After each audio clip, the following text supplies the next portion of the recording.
Então, a gente está aqui em Sim. digestão e respiração. Essa aula de hoje a gente vai falar só sobre digestão, tá bom? Nós temos planos de avançarmos até a página 11. Caso não seja possível, não se preocupe. Nós vamos avançando à medida que a turma avança, tá bom?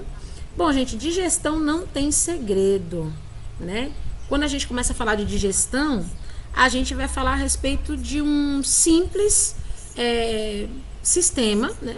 Posso dizer simples, não, é um complexo sistema, mas é um simples processo da gente simplesmente digerir o alimento, processar esse alimento, encaminhar para as células do corpo e as células do corpo serem responsáveis por colocar as vitaminas, os sais minerais, os lipídios, os glicídios e toda a gama de alimentos que a gente tem, né, por aí, em cada parte do nosso corpo. Por isso que eu digo que não é um sistema tão simples, ele é complexo, mas a ideia é simples. A ideia que você precisa compreender é que o seu corpo ele está em constante processo, né, ou seja, ele está em constantes processos. Né? Quando você pensa, quando você caminha, quando você pratica esporte, quando você dorme, quando você come, o seu corpo automaticamente ele consegue gerar a energia necessária que você precisa para a realização de todas essas atividades, tá? Agora, como é que ele consegue isso? Tudo começa a partir do quê? Da respiração e da digestão. Por isso que a gente vai estudar agora o sistema digestório. Quando eu era menina, a gente não chamava digestório, a gente chamava sistema digestivo, né? Mas agora nós entendemos que é sistema digestório. E como vocês viram, né?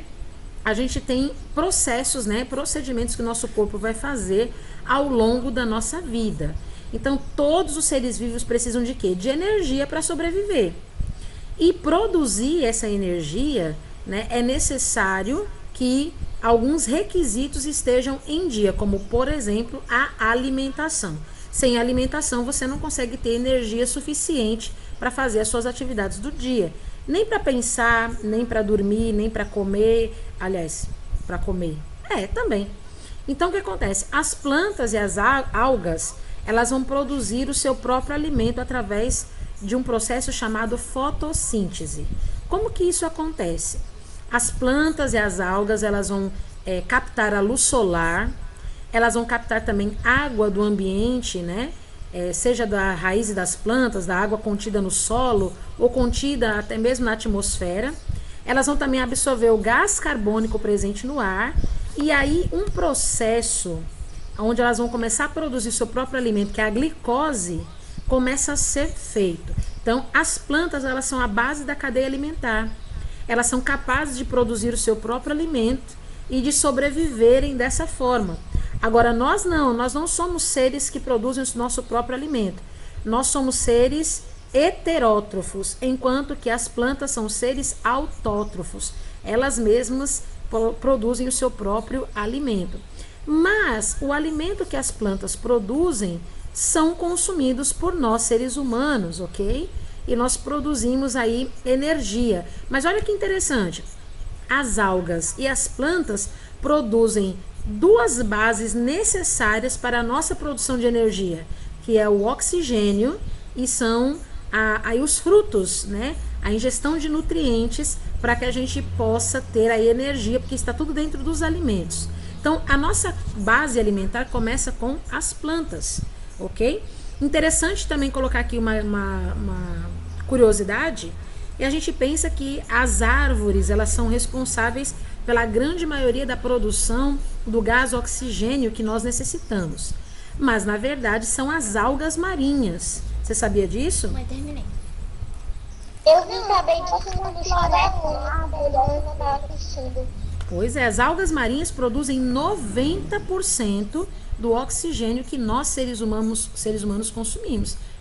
Eu também tô sabendo disso agora, não sabia não. Pois é, as algas marinhas que estão no mar produzem mais oxigênio do que as árvores. Não significa que as árvores... Eu também não fazia a mínima ideia que era isso. Pois é. Mas aí meu irmão tava assistindo o show da Luna, aí apareceu isso aí, eu sabendo. Pois é. Eu vou saber agora. Não significa que as árvores são menos importantes, tá? Não significa dizer isso.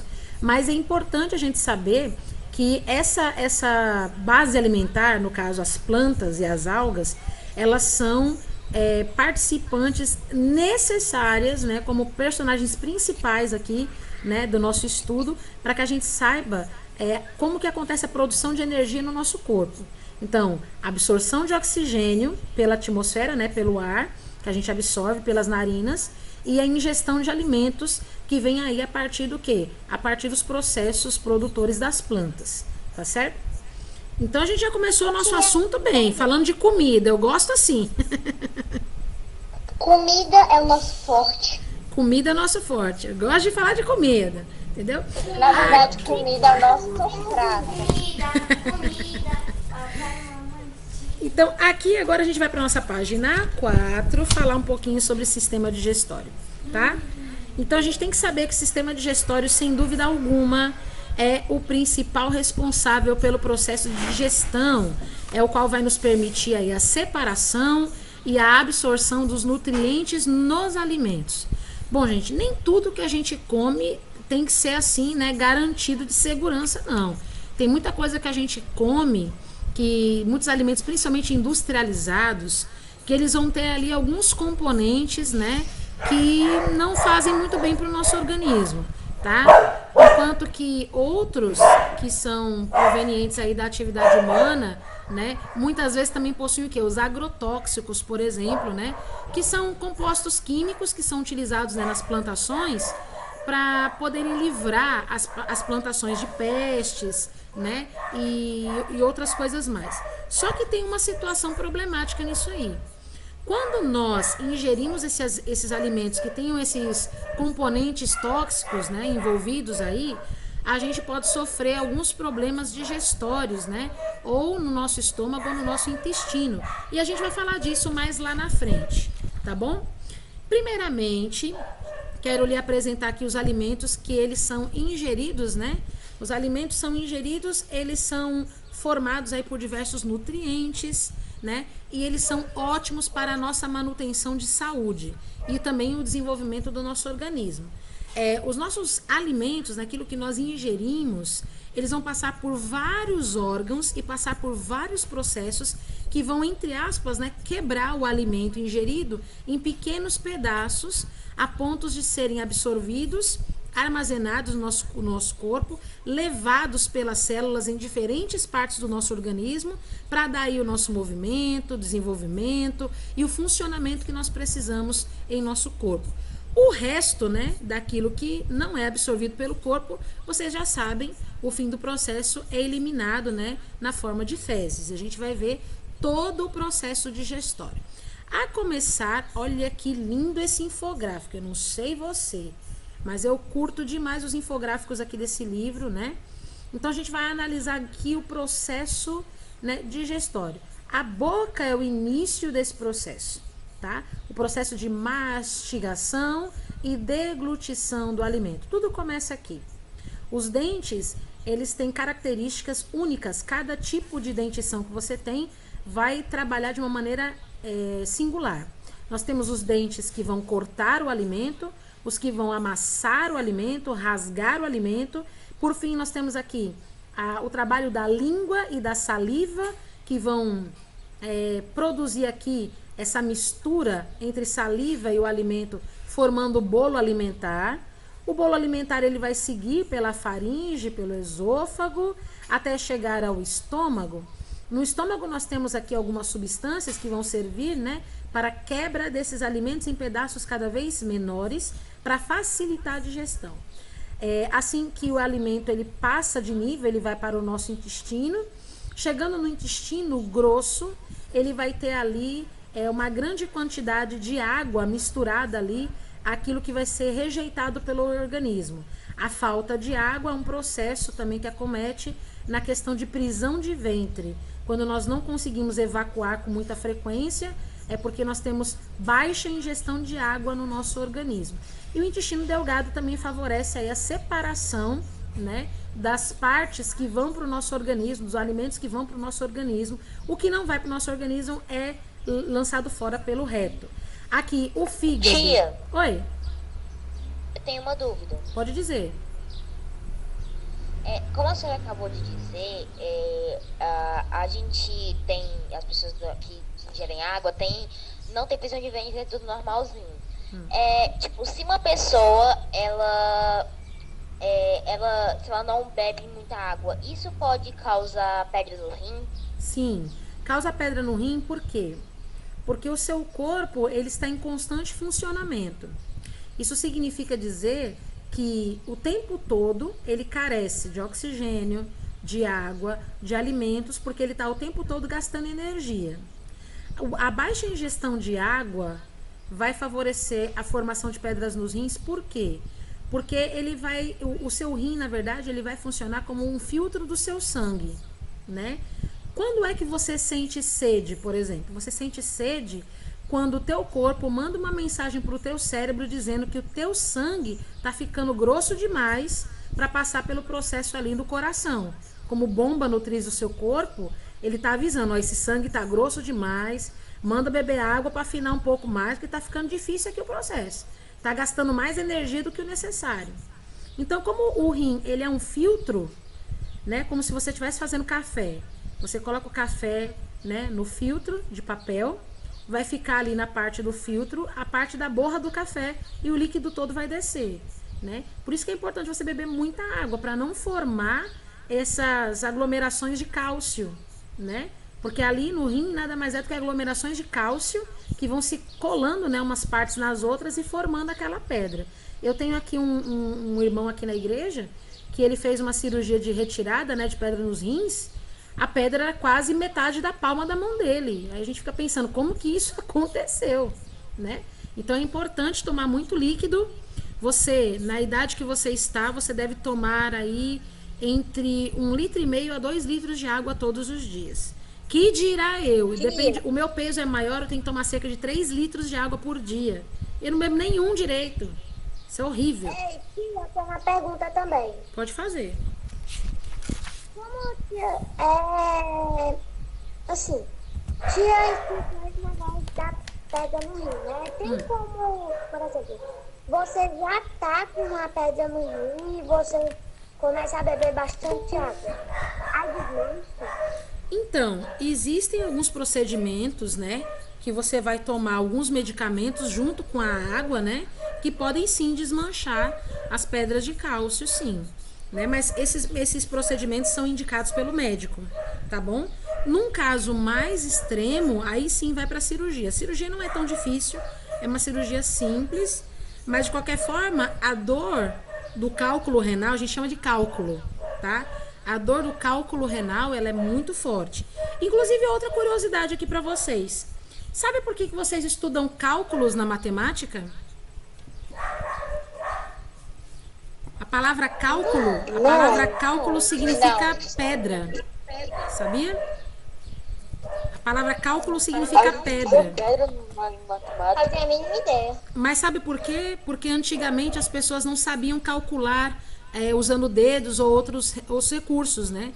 Eles usavam calculando com pedras, entendeu? Eles ficavam jogando as pedras, tipo assim, pra contar os carneiros. Isso. Aí se passasse eles jogavam a pedra. Isso. Por isso que a palavra cálculo, que é utilizada na matemática hoje, ela vem de pedra, porque era assim que as pessoas contavam antigamente. Então, a pedra nos rins, esse problema chama-se cálculo renal, porque cálculo é pedra, certo? Então, olha aqui, a gente tem diversos processos químicos e físicos sendo constantes no nosso organismo o tempo todo, certo? Então, na digestão, os alimentos, eles são ingeridos, transformados, né, por meio de processos físicos e químicos, que acontece simplesmente no quê? Na separação dos nutrientes e na facilitação da absorção desses nutrientes. Então, esses processos físicos, a gente vai chamar de digestão mecânica, que é realizada onde? Nos dentes, na língua, pelos movimentos musculares, né, os movimentos peristálticos, os movimentos do esôfago, do estômago e do intestino, tá? Inclusive, o movimento peristáltico é o que você faz para engolir um alimento e o alimento descer até o estômago. Você sabia, não façam isso pelo amor de Deus, mas vocês sabiam que se vocês comessem de ponta cabeça, o alimento iria para o estômago do mesmo jeito? É por causa do processo físico chamado movimento peristáltico. Independentemente se você tenha uma influência da gravidade ou não, a comida vai para o seu estômago. Tá? Por causa desse movimento mecânico que tem no seu organismo. Legal, né? Tipo assim, eu não comer de ponta cabeça. Se você comer de ponta cabeça, a comida não vai pro cérebro, ela vai pro estômago. Entendeu? Independentemente. Pode. Fui tapeado. Foi tapeado? Pode perguntar, Lincoln. Pode perguntar. Eu pergunto, tem alguma comida que tem um nutriente para acabar com as pedras no rim? Você sabe que agora, nesse momento, eu não sei te dizer, mas existem alguns medicamentos que têm compostos naturais, né, que são retirados da natureza, que facilitam isso. Mas eu não sei te dizer agora, mas eu posso anotar a sua dúvida para a gente trazer aí na próxima aula, né? Então, eu vou colocar aqui, ó, medicamento, né, alimento, eu tenho que saber os dois, né, para pedra nos rins. Pronto. Eu já pesquiso isso aqui para vocês, já te trago a resposta. Continuando então aqui, ó. A digestão é um processo que o seu organismo vai fazer para diminuir, né, o tamanho das proporções, né, dos alimentos que você ingere. Por isso que é muito importante você ter um bom hábito alimentar com muita mastigação antes de engolir o alimento. Porque isso vai facilitar o transporte do alimento pelo tubo digestório, tá? Quando você engole a comida quase que inteira, né? Você dificulta o trabalho para o seu corpo. Pode perguntar, Paulo. Isso aqui é mais pra quem tem aparelho, né? Quando a gente faz a manutenção do dente, o aparelho ele fica doendo, o nosso dente fica doendo. Então, por isso que quando a gente faz manutenção, a gente só costuma, uns dias depois, a gente só costuma comer mais coisas líquidas, porque a gente sabe que se a gente mastigar, os dentes vai doer, a gente não vai conseguir mastigar. Logo, vai ser mais difícil pra gente conseguir engolir e tal. Exatamente. Então, quando a gente faz manutenção, a gente alguns dias depois a gente prefere beber mais do que comer. Exatamente. Obrigado pela contribuição. É uma coisa que eu não tinha experimentado ainda, nunca coloquei aparelho, mas ótima contribuição que você fez aqui conosco agora. Então, continuando aqui, nós estamos agora na página 5. A gente vai falar agora sobre a digestão química. A gente já viu que a digestão mecânica são os processos, os movimentos que o seu corpo faz para que a comida ela chegue até o estômago. Agora começa a parte química, né, do seu processo digestório. Por quê? Porque existe a ação de algumas enzimas, né? Enzimas nada mais são do que algumas substâncias que elas têm uma reação química com o alimento que você ingere, né? Essas enzimas, elas não vão destruir os nutrientes, ao contrário, eles são separados, transformados e facilita até a absorção deles. Então, essas enzimas, elas estão presentes na saliva e no suco gástrico que você tem no seu estômago. Tem algumas pessoas que chamam o suco gástrico de ácido estomacal. Na verdade, o termo correto é suco gástrico, e esses nutrientes que você ingere dos alimentos, eles são classificados em 3 grandes grupos. A gente tem os alimentos energéticos, os construtores e os reguladores. Cada um deles vai trabalhar de uma forma diferente para trazer energia e toda a composição que o seu corpo precisa para se manter saudável. Então, um único alimento é capaz de proporcionar muitos nutrientes. Então, aqui nos valores energéticos, construtores e reguladores, nós vamos conhecer vários desses alimentos que vão trazer para a gente esses nutrientes importantes. Inclusive, a gente vai saber para qual tipo de parte do nosso corpo, ou para qual tipo de, até mesmo algum tipo de distúrbio ou uma doença que alguém tenha, que tipo de alimento é importante e bom para isso, tá? Ah, tia, então é que nem naquele conteúdo que a gente estudou na digestão, que nem aqueles transformações químicas e físicas. Na digestão física, a gente só mastiga, e assim como na transformação física, não muda a composição. Já na digestão química, o ácido já vai dar um efeito, já vai mudar a forma original de como era. Exatamente. Toda vez que você enxergar aí o termo físico, e químico, você já sabe do que se trata. Aquilo que é físico não vai sofrer mutação alguma, né? A não ser talvez um aspecto de aparência. Mas aquilo que é químico muda a sua composição e é atrelado aí a um outro fator. Isso é muito importante, isso que você pontuou aqui. Quem quer fazer pergunta? Eu, Pode perguntar, Isabelle. Então, tia, sobre o suco gástrico, né? Tem uma hora que meio que a comida volta, aí começa a queimar. Minha mãe falou que isso é porque volta, acho que junto com o ácido, o suco gástrico, parece que tá queimando. Exatamente. Teve uma hora que voltou tanto que eu achei que minha língua ia queimar, sei lá. Isso. É o suco gástrico que ele já entrou num processo, né, de transformação química do alimento que você ingeriu. E aí, quando você sente ele voltar, você sente essa queimação. Porque não é o lugar habitual dele, tem que ficar no estômago. Porque as paredes do seu estômago, elas são protegidas para isso, né? Que bom, né? Porque se elas não fossem, o nosso estômago ia derreter e a gente não ia conseguir sobreviver. Sem dúvida. Ó, eu quero mostrar para vocês aqui um alimento que eu curto muito. Eu gosto muito de brócolis. Talvez você não gosta pela sua aparência ou cheiro. Mas eu acho delicioso. É delicioso. O que você tem aqui? Você tem aqui, num único componente, né? Você vai ter nos alimentos, por exemplo, no caso do brócolis, o brócolis ele é um alimento regulador, tá? Ele é um alimento, na verdade, os reguladores são alimentos retirados da natureza, frutas, legumes e verduras, né? Os construtores são alimentos de origem animal, como o leite, a carne, os ovos, né? Posso falar uma coisa, tia? Pode. Um dos alimentos construtores é o leite, porque minha irmã falou que é como se a gente fizesse um exercício. Aí nosso músculo, ele meio que se rasga e aí ele vai... esqueci o nome. Ele meio que reconstrói a fibra, né? Quando você está fazendo exercício, a tendência, como a gente estudou lá na questão dos músculos, né? Se você quiser voltar lá na aula dos músculos, eu explico isso. Os músculos, eles se rompem à medida que você está fazendo exercício físico. E para eles criarem mais resistência, é necessário a ingestão de alimentos construtores, todos de origem animal. Isso faz com que as fibras musculares fiquem mais resistentes. Por isso que as pessoas vão desenvolvendo músculo, entendeu? Eu não tomo leite de jeito Então é por isso que, tipo, as pessoas que, tipo, vão pra academia ficam, eu preciso de carne, preciso de proteína. Proteína, exatamente. Os alimentos energéticos, eles fornecem energia para que a gente possa pensar, respirar, caminhar, correr. Então, geralmente, eles são carboidratos e gorduras, tá? Geralmente.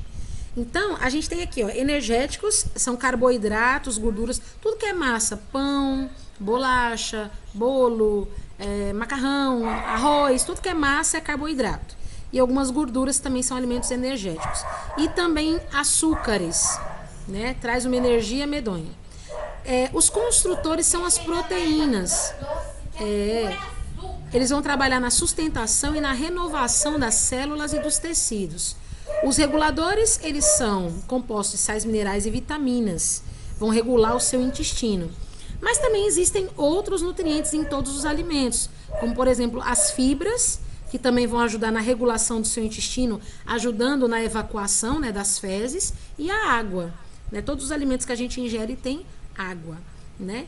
Olha aqui, ó, a produção dos carboidratos. Carboidratos e gorduras, né? O carboidrato ele vai se transformar em glicose no seu organismo. Glicose é uma espécie de açúcar. Por isso é importante ter uma outra enzima que faça a quebra do acúmulo da glicose, porque se você tiver muita glicose no seu sangue, pode originar uma outra doença que a gente chama de diabetes, né? Aqui a gente também tem acúmulo de gordura, né? Pode falar, Pedro. Desculpa, Paulo. Não, tudo bem. E eu já vivei no negócio da glicose, eu já vivi, tipo, contrário. Teve uma época que, tipo, eu tava com muito pouca glicose. Eu não comia quase nada com açúcar.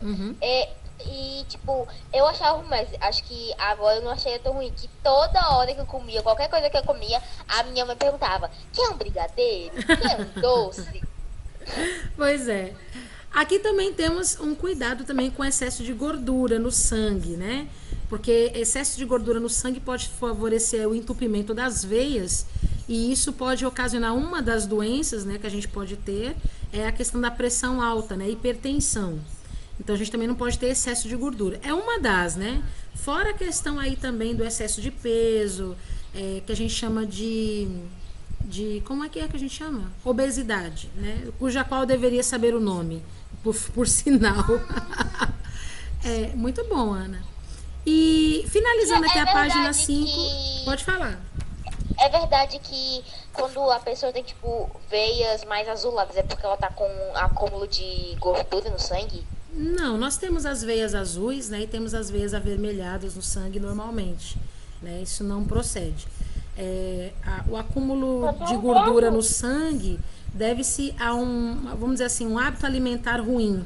Não é de uma hora para outra, é um hábito alimentar ruim ao longo de anos, né? Bom, a gente já sabe agora as funções básicas, né, da digestão, que é quebrar os alimentos, absorver os nutrientes, né, e distribuir para os diferentes órgãos do corpo. A gente pode começar falando da boca, né? Eu vou falar um pouco da boca e deixa eu ver o que mais que eu vou falar aqui, da boca e dos dentes, tá? Na próxima aula a gente vai falar aí do tubo digestório em diante, mas nós vamos começar agora o processo de, vamos dizer assim, de processamento do alimento, tá?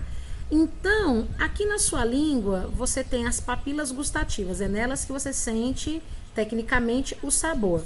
Embora você precise do olfato para sentir o sabor do alimento. Por isso que quando você está gripado, você não consegue sentir o sabor das coisas, porque a questão do sabor, né, que é das papilas gustativas e do olfato, elas estão, vamos dizer assim, atreladas juntas numa mesma parte do cérebro. Então, quando você não sente gosto da comida, quando o seu nariz não está funcionando direito. Então, tudo começa aqui na boca. Os dentes e a língua vão participar desse processo, triturando o alimento, tecnicamente, certo? Então, os dentes, eles vão mastigar, amassar, triturar esse alimento através dessa ação mecânica. E a língua também tem a função, além de reconhecer os sabores, e através das papilas gustativas, né, ela vai também, por meio da salivação, formar o bolo alimentar. Sem saliva, seria muito difícil você fazer a deglutição e engolir o alimento. Então, a saliva, ela vai facilitar na mastigação, e isso, ela facilita a mastigação e o ato de engolir. Os sabores que você pode identificar com a sua língua é o doce, o azedo, o salgado, o amargo e o umami, certo? São sabores assim que você consegue identificar em diferentes partes da sua língua. Além disso, a saliva também tem uma enzima que vai ajudar muito na digestão do amido dos alimentos, tá? Por isso que a gente diz que é uma ação química, né? A gente pode dizer que caracteriza aí um tipo de digestão química, porque essa enzima que tem na saliva, ela quebra uma parte do amido, né, dos alimentos que você ingere. Depois que o alimento ele é triturado, umedecido, ele vira esse bolo alimentar, ele vai ser empurrado pela língua, né, lá para o fundo da sua boca, né? E aí quando ele começa a ser engolido, a gente chama de deglutição. Então, o ato de engolir o alimento é a deglutição. Olha aqui os seus dentes, que bonitinhos, como eles funcionam. Olha, a gente tem a mandíbula, que é a única parte que se movimenta aqui no seu crânio, e o maxilar, certo?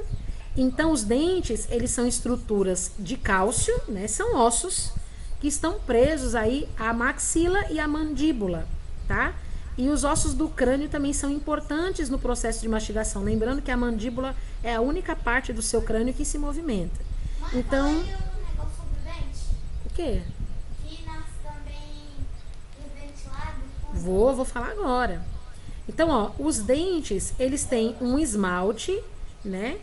E eles têm uma substância chamada dentina. Isso deixa o dente bem resistente, né? Para suportar até mesmo substâncias corrosivas que você costuma comer, né? Por exemplo, o tomate. O tomate é extremamente ácido, né? Ketchup, que é o molho, né, derivado do tomate. Coca-Cola, vinagre, café, tudo isso pode corroer o esmalte e até a dentina do nosso dente, tá? Mas elas são resistentes. Pode falar, Tia, pode falar. eu ouvi falar uma vez que o leite, ele, tipo assim, se você ficar tomando leite, seus dentes ficam brancos e é cálcio. O leite, Mentira, né? ele tem cálcio na composição. Então, quando você toma leite, você está repondo, né, a reserva de cálcio que o seu corpo precisa. E o cálcio, ele vai para as partes calcificadas, ou seja, para os ossos. Então, aonde tiver osso no seu organismo, você vai receber cálcio, inclusive nos dentes. Por isso que é importante, na alimentação, né, dos jovens, né, o cálcio ser ingerido, né, na alimentação. Certo? Tia, mas eu não tomo leite, não. Toma não? Não, eu Eu não também não gosto muito de mais leite. do mundo. Mas você toma iogurte? Toma, isso aí eu tomo. Come bolo? Tomo com gosto. Você come bolo? Quando eu como leite. E queijo, você Leite come? em geral. Assim, leite. Come queijo também? Come queijo? Como? Mas Pronto. não- Nesses alimentos que eu já te falei, já tem o leite. A gente pode não tomar o leite, mas a gente come leite, né? Quem quer perguntar alguma coisa? Pergunte. Leite puro pra mim é a pior coisa do mundo. E feijão também. Sério? Eu não Isa, pergunta. Nossa, as duas coisas importantíssimas para o nosso osso, né? Eu também, Emily, eu não gosto muito de feijão. Ah, eu amo feijão. Meu Tia, Deus. teve uma vez que eu era pequena, aí eu tinha me riscado com canetinha, né? do planeta. Tia, posso falar uma coisa? Pode. Ah, eu ia falar. Não, fale você primeiro, Isabela, pode falar. Sim.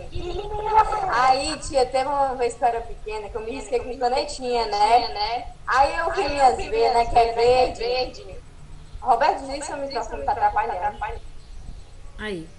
Sim, aí eu vi minhas veias verdes e tal. Aí eu fiquei passando um monte de sabonete pensando que isso aqui era canetinha, né? Minha amiga, eu ficou vermelha aqui. Eu disse, mas eu fiquei com canetinha aqui e não tá saindo, não. Ela falou, menina, você é suas veias. Aí foi que eu me toquei que as veias eram verdes. Pois é, Eu só tenho acontece. É conhecimento, né? É importante conhecer, certo? E aí... Ô, tia. Oi, pode falar. Duas coisas. Diga. Primeiro, você vai saber que os gatos não conseguem sentir o sabor doce? Os gatos não sentem sabor doce? Não sentem o doce. Interessante, eu não sabia disso. Eu não seria um gato feliz. É, eu também não seria um gato feliz. Posso falar? Coitado dos gatos. Em vez do doce, Pode. Vai, Roberto, fala. E é por isso que o povo diz assim, não beba café não, senão seu dente vai ficar preto. Isso. Não é isso. É porque o café, ele tem uma substância que se agarra ao esmalte do dente, deixando ele mais amarelado. Né? Eu não gosto de café. E aqui, tia, ó, lembrando de dentro amarelado, do eu tenho dente, outra curiosidade. ó, eu não sei se vocês estão percebendo aqui na imagem, mas aqui dentro do dente, a gente tem aqui alguns vasos sanguíneos, né? Então, é por aqui que o dente, ele começa a ter a absorção do cálcio que você ingere, porque ele é intimamente ligado no nosso organismo, né? Você, quando chegar à fase adulta, você vai ter ao todo 32 dentes, né? Então, aqui está a sua gengiva, ó, que é uma parte bem sensível. Aqui a gente tem o osso, né, onde ele é colocado. A parte que aparece, a parte que está visível na sua boca, a gente chama de coroa. E mais da metade do dente fica todo dentro da gengiva, escondidinho, que é a parte da raiz do dente, tá? Ô, As tia. bactérias... Espera só um pouquinho, Paulo, deixa eu só terminar aqui, a gente já conclui com você. A bactéria, aliás, as bactérias que vivem dentro da nossa boca, elas podem ser prejudiciais a partir do momento que a gente não tome alguns devidos cuidados. Por quê? Porque os restos de alimentos que vão ficar presentes aqui, né, colados aqui junto à nossa boca, restos de açúcares, né, e todo o resto de alimento que a gente participa, né, do processo de deglutição, vai chamar a atenção dessas bactérias, porque para elas é um banquete, é uma festa.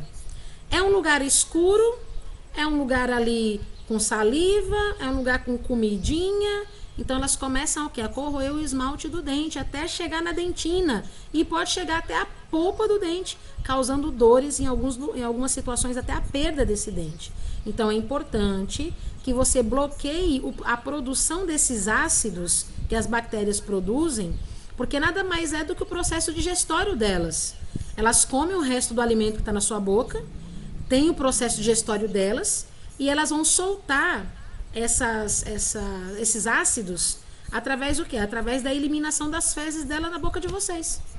Então a gente precisa escovar os dentes 3 vezes ao dia, ao levantar, depois das refeições, depois que você comeu doce, mas 3 vezes ao dia no mínimo, né? Antes de dormir, é muito importante esse processo de higiene bucal, tá certo? Alguém quer completar, concluir alguma coisa? Eu posso. Roberto, fala pra ele. Pode falar, gente. Você pediu antes. Tá bom, vamos. Todo mundo sabe que é muito importante escovar o dente. É indispensável escovar o dente. Mas você sabia que os nossos dentes amarelos não é porque a gente não escova que eles ficam amarelos? Se eles estão amarelos, não é porque a gente não tá escovando bem, é por outro motivo que eu esqueci. Mas é pra gente escovar o dente sim, 3 vezes por dia no mínimo. Verdade, com certeza. E aí a gente faz o seguinte, olha, a gente vai começar um processo de correção de atividades. Eu quero que vocês peguem aí, por favor, o LDA de vocês. Na página 4, nós vamos solucionar todos juntos agora nesse momento.